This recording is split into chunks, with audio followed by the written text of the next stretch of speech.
How did you do it, Aunt Alma? My Aunt, Alma Cope, will soon be celebrating her 100th birthday. I'm her niece, Charlene May, and I will help her to tell her story of her early formative years.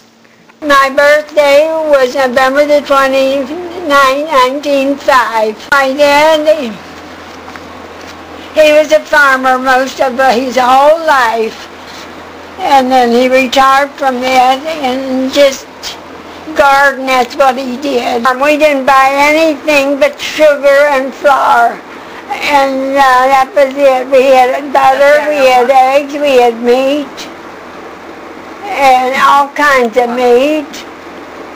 We grew vegetables. 3 girls and 7 boys. Can you imagine? How did you manage all those people to feed?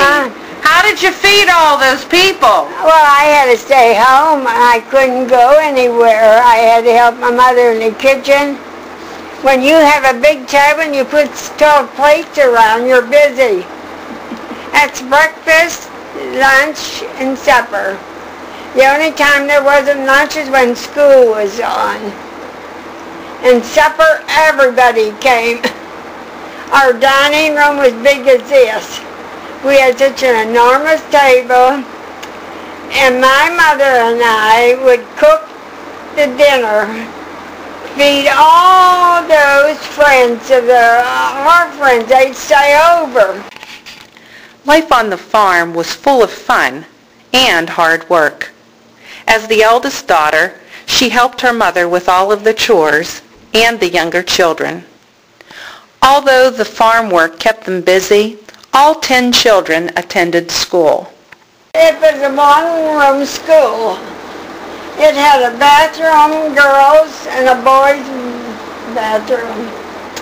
The teacher sat up front, and the blackboard was clear across the whole front of the school, and it had a razor shelf below the blackboard. And after school, the teacher would elect 2 kids to go out and clean the razors. Did you know that?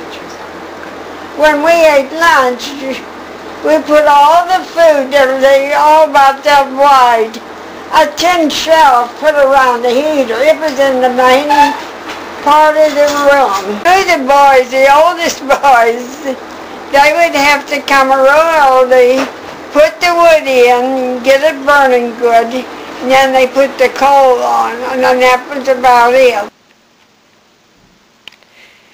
Alma remembers Gladys as her best friend. They spent many happy times together. She also fondly remembers Elizabeth, who always wore the latest fashions. A date was strolling through a cemetery or sitting by a stream. We did funny things. The boys didn't have cars, so we dated and walked. We walked to the cemetery and looked at every grave. Alma was an independent woman for the first 50 years of her life. But that changed when she met and married Art Cope. They enjoyed 28 years of married life together.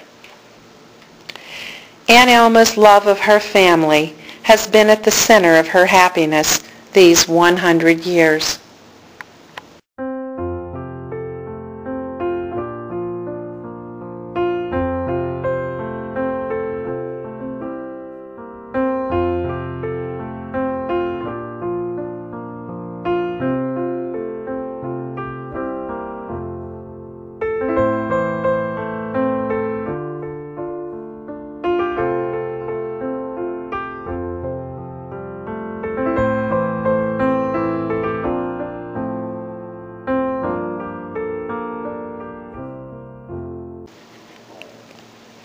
Live life like there is no tomorrow.